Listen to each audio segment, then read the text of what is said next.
Hello friends, SC exam India पर आपका स्वागत है। दोस्तों, बीपीओ एग्जाम स्पेशल क्लासेस के अंतर्गत हम लोग पंचायती राज व्यवस्था पढ़ रहे हैं। आज हम लोग चैप्टर नंबर 7 पढ़ेंगे। इसमें हम 73वें संविधान संशोधन जो हुआ था, जिसके अंतर्गत भाग 9 जोड़ा गया था, उसके जो बचे हुए अनुच्छेद हैं उसको यहाँ पर हम देखेंगे। पिछले वीडियो में हम लोगों ने देखा था जो अनुच्छेद इसके थे 243A से लेकर 243D तक हम लोगों ने पढ़ा था। अब उसके आगे यहाँ पर हम अनुच्छेद जो है उसको पढ़ेंगे। काफ़ी इंपॉर्टेंट ये अनुच्छेद है और इसको काफ़ी ध्यानपूर्वक देखिएगा, क्योंकि यहाँ से क्वेश्चन आपका डायरेक्ट और इनडायरेक्ट दोनों तरह से आएगा। तो चलिए, तो यहाँ पे सबसे पहले हम लोगों ने जो पढ़ा था उसको आप एक बार रिवीजन जरूर कर लीजिएगा। जहाँ तक हम लोगों ने अनुच्छेद पढ़ा था 243D तक, अब यहाँ पर हम लोग उससे आगे यहाँ पर पढ़ेंगे। तो चलिए दोस्तों, इसमें देखते हैं। तो यहाँ पर देखिए, जो नेक्स्ट आपका अनुच्छेद है वो आपका 243E है। तो इसमें जो दिया गया है वो पंचायतों की अवधि के बारे में बात की गई है। 243E कभी भी आपका पूछा जाए तो इसमें पंचायतों का कार्यकाल, पंचायतों की अवधि, इन सब की बात कही गई है। तो ध्यान रखिएगा, इसको काफ़ी इंपॉर्टेंट है ये अनुच्छेद। देखिए, प्रत्येक पंचायत यदि तत्समय प्रवृत्ति किसी विधि के अधीन पहले ही विघटित नहीं कर दी जाती है तो वो अपने प्रथम अधिवेशन के लिए नियत तारीख से 5 वर्ष तक बनी रहेगी या इससे अधिक नहीं। यानी कि पंचायतों की अवधि यहाँ पर कितनी रखी गई है? 5 ईयर। 5 साल के लिए भी कोई भी पंचायत यहाँ पर बनी रहती है। उसके अध्यक्ष का निर्वाचन जो होता है 5 साल तक होता है, यदि पहले ही विघटित नहीं हो जाती है। तो यदि पहले विघटित हो गई तो फिर ये 5 साल से कम भी अवधि रह सकती है। ध्यान रखिएगा। नेक्स्ट यहाँ पे देखिए, तत्समय प्रवृत्त किसी विधि के किसी संशोधन से किसी स्तर पर ऐसी पंचायत का जो ऐसे संशोधन के ठीक पूर्व कार्य कर रही है तब तक विघटन नहीं होगा जब तक कि खंड 1 में विनिर्देश उसकी समावधि समाप्त नहीं हो जाती है। तो वही है, कोई भी आप संशोधन नहीं कर सकते हैं बीच में ही, कि मान लीजिए 5 ईयर की पंचायत बनी गई है और आप बीच में ही कोई संशोधन करके इसको भंग करना चाहते हैं तो नहीं हो सकता है। आपको संशोधन पहले ही करना होगा और जो बाद की पंचायत निर्वाचित होगी उसमें वो संशोधन लागू होगा। जो अभी चल रही है प्रेजेंट में, उसमें संशोधन लागू नहीं होगा। नेक्स्ट यहाँ पे देखिए, किसी पंचायत का गठन करने के लिए निर्वाचन खंड के निर्दिष्ट उसकी समावधि की समाप्ति के पूर्व उसके विघटन की तारीख से 6 मास की अवधि की समाप्ति से पूर्व पूरा किया जाना चाहिए। अब यहाँ पे दिया गया है कि यदि कोई पंचायत मान लीजिए 5 साल नहीं वर्क करती है, उससे पहले ही विघटित हो जाती है, मान लीजिए 3 साल में ही हो गई, 4 साल में ही हो गई, और वो भंग कर दी जाती है, किसी कारणवश वहाँ पर उसका अध्यक्ष वगैरह हटा दिया जाता है, तो वहाँ पर क्या होगा कि मैक्सिमम 6 मास तक वहाँ पर राज्य अपना शासन कर सकती है। यानी कि राज्य द्वारा वहाँ पर संचालित किया जाएगा पंचायत, लेकिन 6 माह की अवधि तक वहाँ पर चुनाव कराकर नए पंचायत का गठन कर देना चाहिए। ये यहाँ पर आपका इसका तात्पर्य है। यानी कि 6 माह से ज़्यादा आपका कोई भी पंचायत का जो है बिना उसके अध्यक्ष मुखिया का नहीं रहेगा पंचायत। ये ध्यान रखिएगा इसको। नेक्स्ट यहाँ पे देखिए, परंतु जहाँ शेष अवधि जिसके लिए कोई विघटित पंचायत बनी रहती है 6 मास से कम है, वहाँ ऐसी अवधि के लिए उस पंचायत का गठन करने के लिए इस खंड के अधीन कोई निर्वाचन कराना आवश्यक नहीं होगा। अब यहाँ पे ये दिया है कि मान लीजिए कि केवल 6 महीने ही बचे हैं, 5 साल पूरा होने में केवल 6 महीने ही बचा है आपका, ठीक है, और तब पंचायत विघटित हो जा रही है, तब जरूरी नहीं है कि आप वहाँ पे चुनाव कराएं। फिर अगला जो पंचायत होगा 5 साल के लिए जो बनेगी उसके लिए फिर चुनाव कराया जाएगा। ध्यान रखिएगा।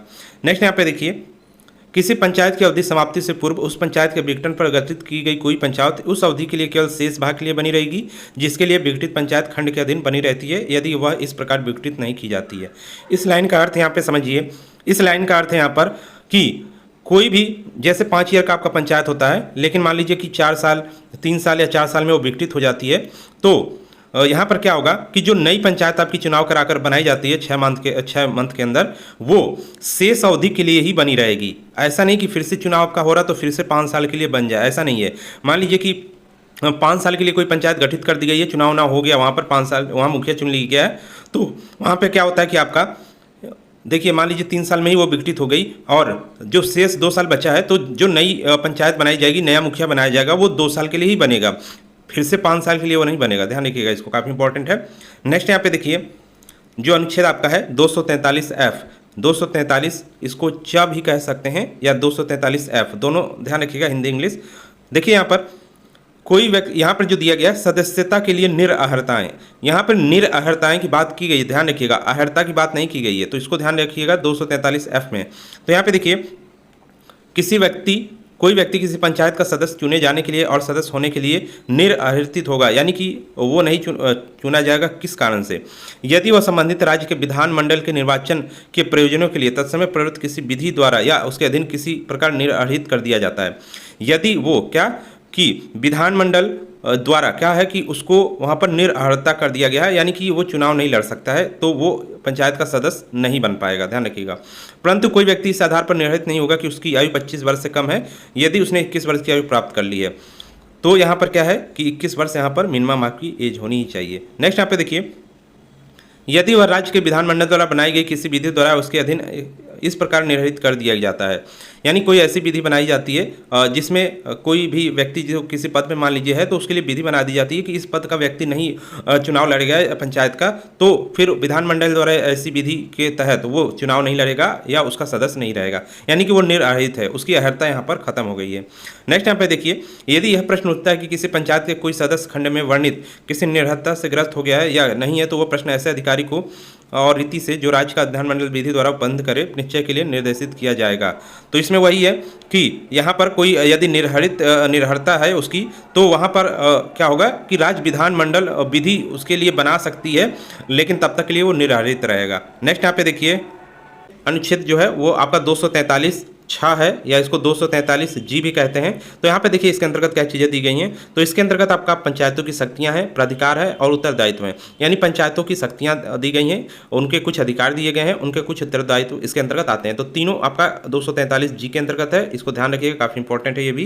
तो इसमें देखिए, संविधान के उपबंधों के अधीन रहते हुए किसी राज्य का विधानमंडल विधि द्वारा पंचायतों को ऐसी शक्तियाँ और प्राधिकार प्रदान कर सकेगा जो उन्हें स्वायत्त संस्था के रूप में कार्य करने में समर्थ बनाने के लिए आवश्यक हो। यानी इसका जो पंचायत के लिए इसका गठन राज्य विधानमंडल ही करता है, और राज्य विधानमंडल ही इसको क्या ऐसी शक्ति देगा जो उसको स्वायत्त शासन के रूप में क्या पंचायत वर्क करे। अब यहाँ पे देखिए विधानमंडल क्या है, तो इसके अंतर्गत आपका विधानसभा और विधान परिषद आते हैं। जहां पर केवल विधानसभा है तो वहां पर केवल विधानसभा ही वर्क करेगी। जिस तरह आपका केंद्र में संसद अधिनियम लाती है, कानून बनाती है, उसी तरह आपका राज्य में राज्य से रिलेटेड अधिनियम और कानून राज्य विधानमंडल बनाता है। तो पंचायत के लिए कानून और उसको शक्तियां कौन देता है? राज्य का विधानमंडल, ध्यान रखिएगा। और मान लीजिए ऐसी विधि से में पंचायतों को उपयुक्त स्तर पर ऐसी शर्तों के अधीन रहते हुए जो उसे विनिर्दिष्टित की जाए निम्नलिखित के संबंध में शक्तियां और उत्तरदायित्व न्यायगत करने के लिए उपबंध किए जा सकेंगे। यहाँ पर कुछ यहाँ पर लिखा गया है, इसके संबंध में भी आपका क्या है, पंचायत अपना यहाँ पर अधिकार उसको दिया गया है कि इस पर आप योजनाएं और तैयार कर सकते हैं या कानून बना सकते हैं। या किसी राज्य में मान लीजिए आपका पंचायत नहीं है, वहाँ पर पंचायत जो बनेगी वो राज्य विधानमंडल के द्वारा ही बनाई जाएगी, वहाँ पर ध्यान रखिएगा।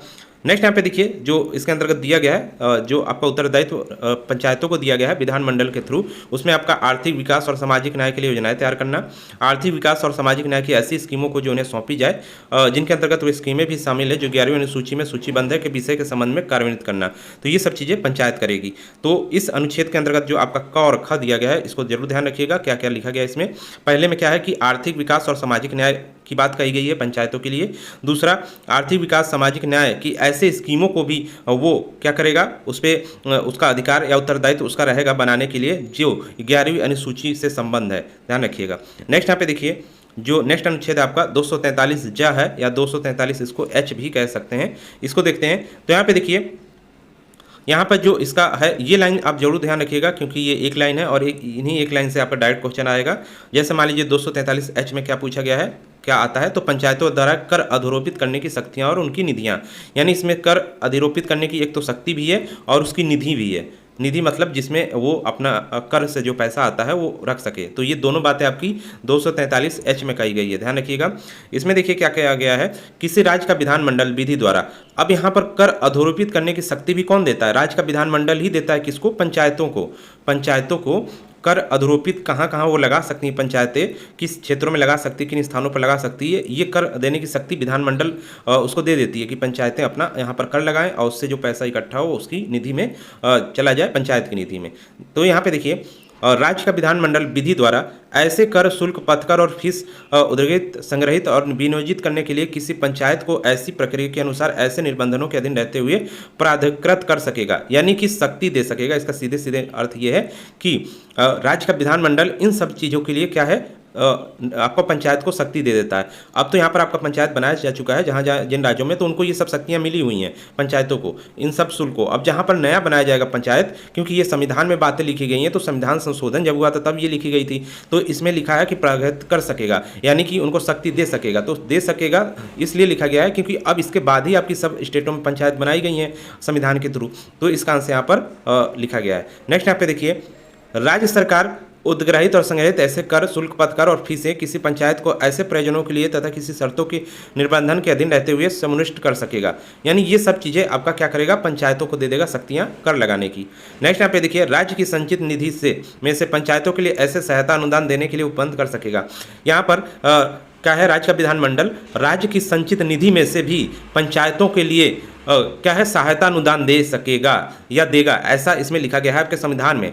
राज्य यहाँ पर उसको विधि द्वारा ऐसा बनाया जाना चाहिए पंचायतों को कि राज्य की जो संचित निधि है, क्योंकि राज्य की संचित निधि में भी आपके कर वगैरह आते रहते हैं जो आपका स्टेट टैक्स लगाती है, तो ये इसमें संचित निधि में जाता है। तो यहाँ से जो पैसे क्या होगा, पंचायतों के लिए भी दिया जाएगा, राज्य देगी पंचायतों की सहायता अनुदान के लिए कि ये चीज़ें, ये पैसा आपको दिया जा रहा है, आप अपने पंचायत एरिया में उसको खर्च कीजिए, अपना डेवलपमेंट कीजिए। तो ये यहाँ पर है। नेक्स्ट यहाँ पे देखिए, पंचायतों द्वारा उनकी ओर से क्रमशः प्राप्त किए गए सभी धनों को जमा करने के लिए ऐसी निधियों का गठन करने और निधियों में से ऐसे धनों को निकालने के लिए भी उपबंध कर सकेगा जो विधि के निर्दिष्टित हो।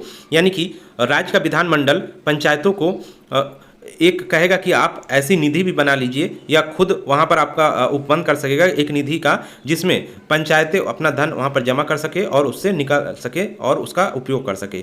तो इसमें निधि की भी बात कही गई है पंचायतों की। ध्यान रखिएगा, निधि मतलब धन इकट्ठा करने का एक जो होता है आपका, जैसे आपका केंद्र सरकार करती है, वहाँ पर आपका संचित निधि हो गई, तो इस तरह भी पंचायतों की एक निधि होती है।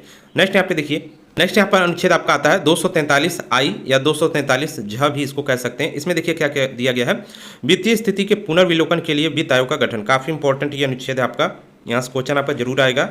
यहाँ पे देखिए पुनर्विलोकन का मतलब है अवलोकन से है यहाँ पर। तो यहाँ पर जो लिखी गई है फर्स्ट में बात देखिए, फर्स्ट में लिखा गया है, इसको 243 फर्स्ट भी आप पढ़ सकते हैं इस तरह। तो इसमें जो चीज़ लिखी गई है, राज्य का राज्यपाल संविधान 73वां संविधान संशोधन अधिनियम 1992 के प्रारंभ से 1 वर्ष के भीतर यथाशीघ्र और तत्पश्चात प्रत्येक 5वें वर्ष की समाप्ति पर वित्त आयोग का गठन करेगा, जो कि पंचायतों की वित्तीय स्थिति का पुनर्विलोकन करेगा।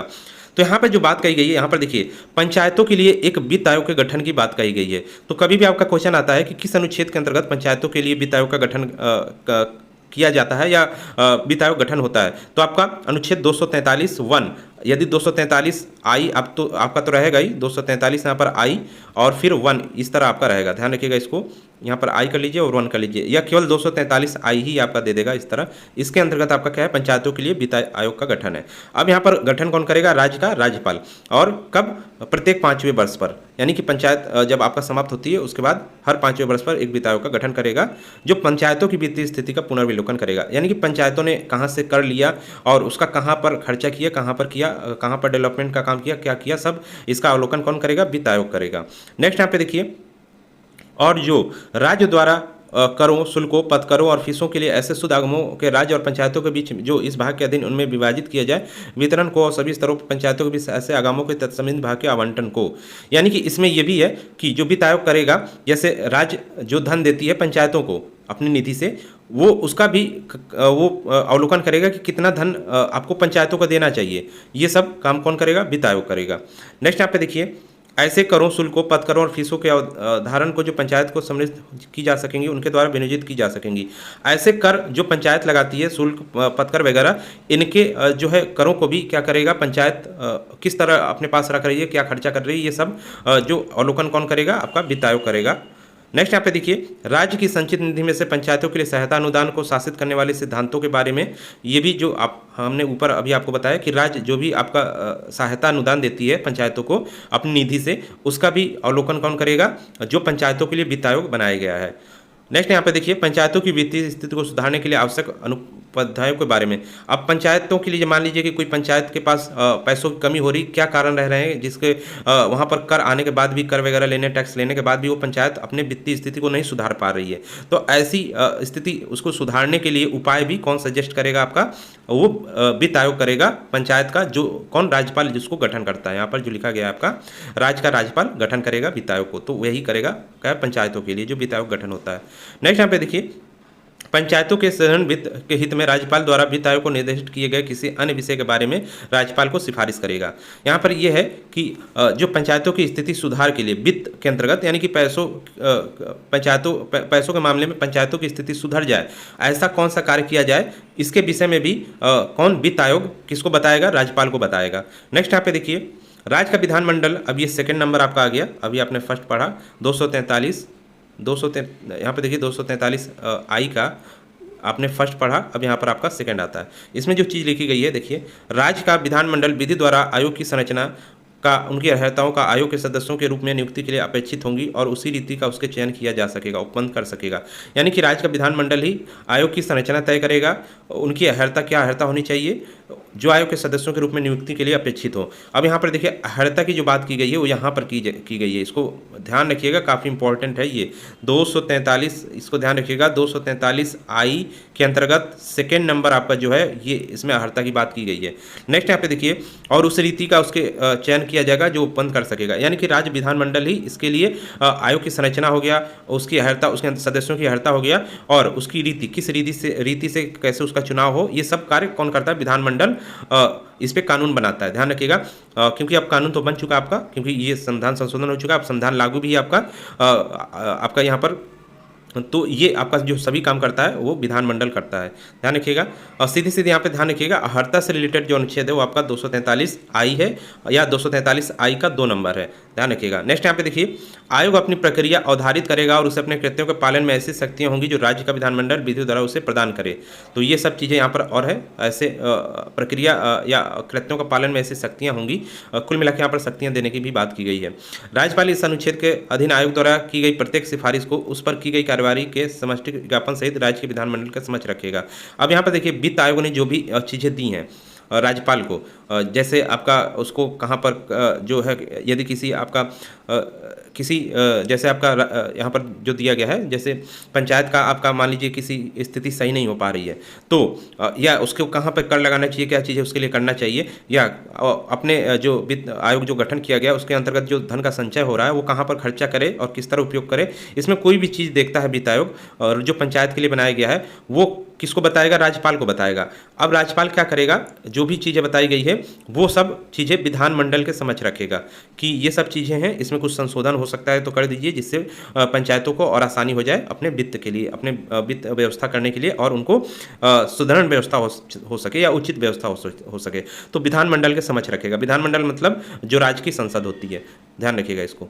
नेक्स्ट यहाँ पर देखते हैं अनुच्छेद, तो अनुच्छेद आपका आता है 243 जे। इसके अंतर्गत आपका दिया गया है पंचायतों के लिए लेखाओं की संपरीक्षा। किस राज्य का विधानमंडल विधि द्वारा पंचायतों द्वारा लेखे रखे जाने और इससे लेखाओं की संपरीक्षा करने के बारे में उपबंध कर सकेगा। ये आपका जो है लेखाओं की संपरीक्षा है, मतलब जो भी आपका धन संचय जो वगैरह आता है, लेखा होता है या न्याय से संबंधित जो चीज़ें होती हैं वो इसके अंतर्गत आती है। तो 243 जे में आपका है पंचायतों के लिए लेखाओं की संपरीक्षा। नेक्स्ट यहाँ पे देखिए, पंचायतों के लिए निर्वाचन 243 के है, काफ़ी इंपॉर्टेंट ये अनुच्छेद है। 243 के में क्या किया गया है? पंचायतों के लिए निर्वाचन रखा गया है।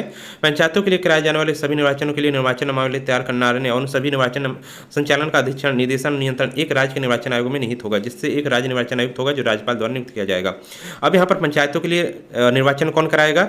राज्य का निर्वाचन आयोग। ध्यान रखिएगा, राज्य का निर्वाचन आयोग आपका राज्यों का भी चुनाव कराता है, मुख्यमंत्री वगैरह का, और वही आपका जो पंचायत का चुनाव होता है जिसमें आपका मुखिया वगैरह चुने जाते हैं ग्राम पंचायत में, तो उसका चुनाव भी यही कराएगा। और इसमें से एक राज्य निर्वाचन आयुक्त होगा जो चुनाव कराएगा, उसमें एक राज्य निर्वाचन आयुक्त भी होगा जो राज्यपाल द्वारा नियुक्त किया जाएगा। ध्यान रखिएगा, पंचायतों के लिए जो आयुक्त नियुक्त किया जाता है, राज्य निर्वाचन आयुक्त, वो राज्यपाल द्वारा नियुक्त किया जाता है। ध्यान रखिएगा। नेक्स्ट यहाँ पे देखिए, किसी राज्य के विधानमंडल द्वारा बनाई गई किसी विधि के उपबंध के अधीन रहते हुए राज्य निर्वाचन आयुक्त की सेवा शर्तों और पदावधि को ऐसी होगी जो राज्यपाल द्वारा नियम द्वारा अवधारित करे। यानी कि वो जो आपका निर्वाचन आयुक्त बनाया गया है, जो हेड होता है आपका चुनाव कराने के लिए पंचायतों के लिए, तो वो जो निर्वाचन आयुक्त होगा उसके लिए उसकी कितनी पदावधि यहाँ पर होगी, क्या सेवा शर्तें होंगी, वो सब उसके नियम राज्यपाल बनाएगा। ध्यान रखिएगा। परंतु राज्य निर्वाचन आयुक्त को उसके पद से उसी रीति और उन्हीं आधारों से हटाया जा सकेगा जिस रीति से जिन आधारों पर उच्च न्यायालय के न्यायाधीश को हटाया जाता है।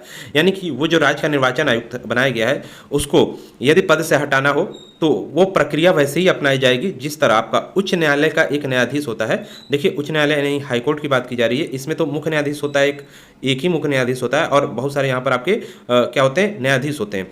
तो यहाँ पर मुख्य न्यायाधीश की नहीं बात की जा रही है, यहाँ पर बात की जा रही है कि हाई कोर्ट का कोई भी एक जज होता है, जो न्यायाधीश होता है, उसको जिस विधि से हटाया जाता है उसी विधि से आपका राज्य निर्वाचन आयुक्त को हटाया जाएगा। अन्यथा राज्य निर्वाचन आयुक्त की सेवा शर्तों में उसकी नियुक्ति के पश्चात उसके लिए अलाभकारी परिवर्तन नहीं किया जा सकता। अब मान लीजिए कि राज्य निर्वाचन आयुक्त नियुक्त कर दिया गया है, क्योंकि अब 5 साल के लिए आपका नियुक्त हो जाएगा, तो वहाँ पर उसके अलाभकारी परिवर्तन नहीं किया जा सकता है। यानी उसके जैसे आपका मान लीजिए उसकी जितनी पेमेंट मिलती है, जो भी चीज़ें उसको दिया गया है, लाभ जो भी दिया गया उसमें परिवर्तन नहीं किया जा सकता है, ध्यान रखिएगा। वही यहाँ पर दिया गया, अलाभकारी परिवर्तन नहीं किया जा सकता है। यानी वो 5 साल तक वही चीज़ें लेगा जो उसके लिए बनाई गई है, सेवा वही लेगा, या वही यहाँ पर सैलरी लेगा जो उसके लिए बनाई गई है। नेक्स्ट यहाँ पे देखिए, जब राज्य निर्वाचन आयोग ऐसे अनुरोध करे तब किसी राज्य का राज्यपाल राज्य के निर्वाचन आयोग को उतने कर्मचारी वृत्ति उपलब्ध कराएगा जितने खंड 1 द्वारा राज्य निर्वाचन आयोग को उसको सौंपे कृत्यों के निवारण के लिए आवश्यक हो। अब यहाँ पर राज्य का निर्वाचन आयोग है, अब अकेले तो ये वर्क करेगा नहीं, तो इसके लिए कर्मचारी उपलब्ध कराए जाते हैं। अब कर्मचारी का मतलब है जो चुनाव में सहायता करें इसकी, तो वो सब आपके होते हैं। तो चुनाव के समय ही जब होता है तब उसके लिए क्या है, कर्मचारी उपलब्ध करा दिए जाते हैं। नेक्स्ट यहाँ पे देखिए, इस संविधान के उपबंधों के अधीन रहते हुए किसी राज्य का विधानमंडल विधि द्वारा पंचायतों के निर्वाचनों से संबंधित सशक्त सभी विषयों के संबंध में उपबंध कर सकेगा। यानी कि निर्वाचनों से संबंधित सभी जो नियम है वो राज्य का विधानमंडल बना सकेगा। यानी कि उसमें कोई परिवर्तन करना हो तो उस पर कानून राज्य विधानमंडल ही बनाएगा। नेक्स्ट यहाँ पे देखिए, अनुच्छेद आपका 243L, संघ राज्य क्षेत्रों को लागू होना। तो संघ राज्य क्षेत्रों में पंचायतों का लागू होना, देखते हैं इसमें क्या है। संघ राज्य क्षेत्र आप सभी को पता होगा, यहाँ पर यूटी होती हैं, तो जो केंद्र शासित जो प्रदेश है उनमें उनकी बात की जा रही है। तो इस भाग के उपबंध संघ राज्य क्षेत्र को लागू होंगे और किसी संघ राज्य क्षेत्र को उनके लागू होने में उसी प्रकार प्रभावी होंगे मानो किसी राज्य के राज्यपाल के प्रति निर्देश अनुच्छेद 239 के अधीन नियुक्त संघ राज्य क्षेत्र के प्रशासक के प्रति निर्देश हों, किसी राज्य के विधानमंडल या विधानसभा के प्रति निर्देश, ऐसे किसी संघ राज्य क्षेत्र के संबंध में जिसमें विधानसभा है उस विधानसभा के प्रति निर्देश हों। यानी कि यहाँ पर जो पंचायत जहाँ पे लागू हो रही संघ राज्य क्षेत्र में, उसका देख रेख कौन करेगा? यदि वहाँ का राज्यपाल है तो वो करेगा, यदि वहाँ पर उस संघ राज्य क्षेत्र में कोई प्रशासक है तो वो उसका हेड होगा, यदि वहाँ पर कोई विधानसभा है तो उसके लिए नियम कानून विधानसभा बनाएगी। तो यहाँ पे 3 चीज़ें हैं। यदि वहाँ पर राज्यपाल डायरेक्ट है, राज्यपाल कौन होता है? केंद्र का प्रतिनिधि होता है, केंद्र का प्रतिनिधि के रूप में वर्क करता है, तो राज्यपाल उस पर कानून वगैरह बनाएगा। यदि वहाँ पर प्रशासक के रूप में कोई वर्क कर रहा है, किसी किसी केंद्र शासित प्रदेश में राज्यपाल होते हैं, किसी किसी में प्रशासक होते हैं, ध्यान रखिएगा। तो यहाँ पर वहाँ पर जो कानून बनाएगा पंचायतों के लिए या तो राज्यपाल बनाएगा या प्रशासक बनाएगा। यदि वहाँ पर किसी केंद्र शासित प्रदेश में विधानसभा है, जैसे आपका दिल्ली है केंद्र शासित प्रदेश है, लेकिन यहाँ पर विधानसभा आपकी यहाँ पर मुख्यमंत्री चुने जाते हैं, जबकि दिल्ली हो गया आपका यहाँ पर हो गया, और कहीं कहीं आपका जैसे जो केंद्र शासित प्रदेश होते हैं वहाँ पर आपके राज्यपाल डायरेक्ट नियुक्त होते हैं या प्रशासक नियुक्त होते हैं, वहाँ पर मुख्यमंत्री वगैरह का पद नहीं होता है। तो दिल्ली वगैरह हो गया, तो इन सब में आपके क्या होते हैं? मुख्यमंत्री होते हैं। तो वहाँ विधानसभा के जब तक विधानसभा नहीं होगी तब तक आपका मुख्यमंत्री भी नहीं होगा, ध्यान रखिएगा। तो यहाँ पर विधानसभा होगी तो फिर विधानसभा जिस आपके केंद्र शासित प्रदेश में है उसके लिए कानून फिर विधानसभा ही बनाएगी, ध्यान रखिएगा। परंतु राष्ट्रपति लोक अधिसूचना द्वारा ये निर्देश दे सकेगा कि इस भाग के उपबंध किसी राज्य संघ क्षेत्र या उसके किसी भाग के ऐसे अपवादों और उपतंत्रों के अधीन रहते हुए लागू होंगे जो अधिसूचना में निर्दिष्ट हो। अब ऐसा है कि पूरे के पूरे क्षेत्र में यदि लागू नहीं होता आपका पंचायती, मान लीजिए कोई संघ राज्य क्षेत्र है, उस संघ राज्य क्षेत्र के पूरे क्षेत्र में पंचायत व्यवस्था नहीं लागू होती है, तो कहाँ पर किस क्षेत्र में वो नहीं लागू होगी उसके लिए उपबंध कौन बनाएगा? राष्ट्रपति उसके लिए निर्देशित कर देगा कि यहाँ पर पंचायती राज नहीं लागू होगा आपका। नेक्स्ट यहाँ पे देखिए, आपका अनुच्छेद जो है 243M है, इसमें दिया गया है इस भाग का कतिपय क्षेत्रों का लागू ना होना। अब कौन से क्षेत्र में पंचायत आपका लागू नहीं होता है? तो देखिए 243M है, ध्यान रखिएगा इसको। इस भाग कोई भाग अनुच्छेद 244 के खंड 1 में निर्देशित अनुसूचित क्षेत्रों और उसके खंड 2 में निर्देशित जनजाति क्षेत्रों को लागू नहीं होगी। यानी कि जहां पर आपका अनुसूचित क्षेत्र है और जो वहां पर खंड 2 में निर्देशित जनजाति क्षेत्र है वहां पर आपका क्या पंचायती राज नहीं लागू होगा। इस भाग की कोई बात निम्नलिखित लागू नहीं होती, अर्थात नागालैंड, मेघालय और मिजोरम, ये देखिए राज्य हैं आपके, नागालैंड हो गया, मेघालय और मिजोरम, यहाँ पर आपका पंचायती राज व्यवस्था नहीं लागू होगी, ध्यान रखिएगा, काफ़ी इंपॉर्टेंट है ये। नेक्स्ट यहाँ पर मणिपुर राज्य में ऐसे पर्वतीय क्षेत्र जिनके लिए तत्समय प्रवृत्त किसी विधि के अधीन जिला परिषद विद्यमान है, वहाँ पर भी आपका क्या होगा? पंचायती राज नहीं लागू होगा, ध्यान रखिएगा। इस भाग की कोई बात जिला स्तर पर पंचायतों के संबंध में पश्चिम बंगाल राज्य के दार्जिलिंग जिले के ऐसी पर्वतीय क्षेत्रों को लागू नहीं होगी जिसके लिए तत्समय प्रवृत्त किसी विधि के अधीन दार्जिलिंग गोरखा पर्वतीय परिषद विद्यमान है।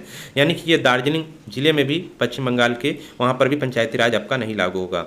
किसी बात का यह अर्थ नहीं लगाया जाएगा कि वहाँ ऐसी विधि के अधीन गठित दार्जिलिंग गोरखा पर्वतीय परिषद कृत्यों और शक्तियों का प्रभाव डालती है। नेक्स्ट यहाँ पे देखिए, अनुसूचित जातियों के लिए स्थानों का आरक्षण से संबंधित अनुच्छेद 243 घ की कोई बात अरुणाचल प्रदेश राज्य को लागू नहीं होगी। यानी कि यहाँ पर देखिए, क्योंकि आपने पढ़ा 243D में क्या आरक्षण की बात कही गई है, तो जो वो आरक्षण आपका होगा वो अरुणाचल प्रदेश में नहीं लागू होगा। किसके लिए? अनुसूचित जातियों के लिए, SC के लिए कोई भी आरक्षण वहाँ पर लागू नहीं होगा, ध्यान रखिएगा, क्योंकि ये आपका अरुणाचल प्रदेश यहाँ पर दिया गया है। तो इसमें एससी के लिए कोई भी आरक्षण से संबंधित कोई बात लागू नहीं होगी कि उनको इतनी सीटें मिलनी ही चाहिए, सब चीज़ें नहीं लागू होगी।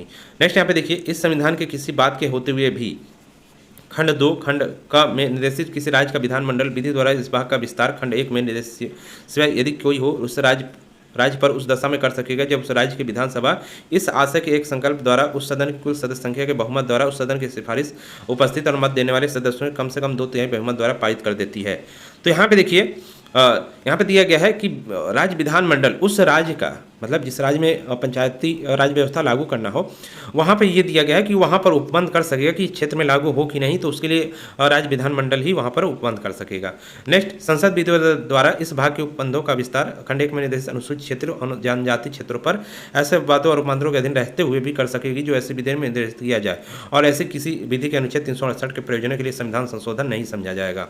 अब यहाँ पे देखिए क्या है कि जहाँ पर मान लीजिए अनुसूचित क्षेत्र है, जहाँ पर किसी स्टेट में, वहाँ पर आपका पंचायती राज नहीं लागू है, या ऐसा जनजातीय क्षेत्र है किसी स्टेट में जहाँ पर नहीं लागू है पंचायती राज, तो क्योंकि ये सब एरिया आपका केंद्र सरकार देखती है, ध्यान रखिएगा, तो वहाँ पर संसद यानी कि केंद्र सरकार के लिए कानून संसद बनाती है, तो ऐसा कुछ उपबंध कर देगी कि राज्य भी वहाँ पर क्या करेगा, पंचायती राज लगा सकेगा। तो इसके लिए क्या होगा कि संविधान संशोधन नहीं इसको करना होगा, क्योंकि अब कोई भी चीज़ लागू की जाती है तो उसके लिए संविधान संशोधन आवश्यक होता है। कोई यदि जरूरी चीज़ है, राज्य से रिलेटेड है, तो उसके लिए संविधान संशोधन करना होता है। लेकिन यहाँ पर यदि ऐसा संसद कोई बंद बनाती है कि इन क्षेत्रों में भी आप वर्क करिए, तो उसके लिए संविधान संशोधन आवश्यक नहीं होगा, साधारण विधि द्वारा, साधारण अधिनियम द्वारा ही ये किया जा सकेगा। नेक्स्ट यहाँ पे देखिए, जो अनुच्छेद है आपका 243N है, इसमें दिया गया है विद्यमान विधियों और पंचायतों का बना रहना। इसमें है कि इस भाग के किसी बात के होते हुए भी संविधान का 73वां संविधान संशोधन अधिनियम 1992 के प्रारंभ के ठीक पूर्व किसी राज्य में प्रयुक्त पंचायतों समेत किसी विधि का उपबंध जो इस भाग के उपबंधों के संग असंगत है, जब तक सक्षम विधानमंडल द्वारा अन्य सक्षम प्राधिकारी उसे संशोधित या निरसित नहीं किया जाता, तब तक ऐसे प्रारंभ से 1 वर्ष तक समाप्त हो जाता है, उनमें से जो भी पहले हो तब तक प्रवृत्त बना रहेगा। अब यहाँ पे देखिए सीधे सीधे बात कही गई है, देखिए क्या है कि ये तो आपका संशोधन 1992 में हुआ है और तभी आपका क्या कर दिया गया है, पंचायती राज व्यवस्था को लागू किया गया है। लेकिन अब तो ये सब जगह लागू है, लेकिन उस समय की बात की जा रही है जब ये संशोधन हुआ था, तो उससे पहले भी आपकी पंचायतें थीं, पंचायतें से रिलेटेड कानून थे। जब तक ये संशोधन हुआ उससे पहले भी आपका पंचायतों से रिलेटेड कानून राज्यों में लागू थे, जिन्होंने अपने लागू कर रखे थे राज्यों में। तो कहा जा रहा है कि वहाँ पर उन राज्यों में जो पंचायतों से रिलेटेड कानून होगा वो लागू रहेगा जब तक कि कोई वहाँ पर उसके रिलेटेड वहाँ पर क्या है कि विधि उससे रिलेटेड या उसको हटाने की कोई विधि कोई अधिकारी नहीं बना देता, तब तक वो पंचायत से रिलेटेड कानून वहाँ पर लागू रहेगी और केवल 1 वर्ष तक ही लागू रहेगी, ध्यान रखिएगा। यानी कि 1 वर्ष तक वो लागू रहेगी, 1 वर्ष बाद वो ऑटोमेटिक आपका क्या होगा जाएगा, समाप्त हो जाएगा। यानी कि या तो उसका अधिकारी 1 वर्ष से पहले ही वहाँ पर विधि बनाकर उसको उन कानूनों को हटा दे, या यदि छोड़ देता है तो 1 वर्ष बाद ऑटोमेटिक वो समाप्त हो जाएंगी। इसका मतलब ये है। नेक्स्ट यहाँ पे देखिए, ये वही लिखा गया है 243O, तो यहाँ पर दिया गया है निर्वाचन संबंधी मामलों में न्यायालयों का हस्तक्षेप का वर्णन। तो काफ़ी इंपॉर्टेंट ये भी अनुच्छेद है। इस संविधान में किसी बात के होते हुए भी अनुच्छेद 243 के अधीन बनाई गई या बनाई जाने वाली तात्पर्य ऐसी विधि की विधि मान्यता जो निर्वाचन क्षेत्रों के परिसमन या ऐसे निर्वाचन क्षेत्रों के आयोजन के आवंटित संबंधित है, किसी न्यायालय के प्रसंगत नहीं की जाएगी। यानी कोई भी विधि आपकी निर्वाचन से बनाई जाती है या कोई अन्य विधि भी बनाई जाती है कि पंचायतों के लिए चुनाव कैसे हो, तो इसमें क्या है कि न्यायालय उसमें हस्तक्षेप नहीं करेगा कि आपने गलत विधि बनाई है। तो यहाँ पर यही दिया गया है कि न्यायालय के हस्तक्षेप उसमें नहीं किया जा सकता। मान लीजिए कोई व्यक्ति चला गया न्यायालय में कि ये विधि वगैरह गलत बनाई गई है निर्वाचन के संबंध में, तो न्यायालय उसको क्या करेगा, खारिज कर देगा, नहीं लेगा वो। नेक्स्ट यहाँ पे देखिए आगामी चैप्टर जो आपका आएगा ग्राम सभा, ग्राम पंचायत से रिलेटेड आएगा, ग्राम पंचायत, पंचायत समिति, इनको बारे में और डिटेल में पढ़ेंगे। तो दोस्तों इस वीडियो में इतना ही है, मिलते हैं नेक्स्ट वीडियो में।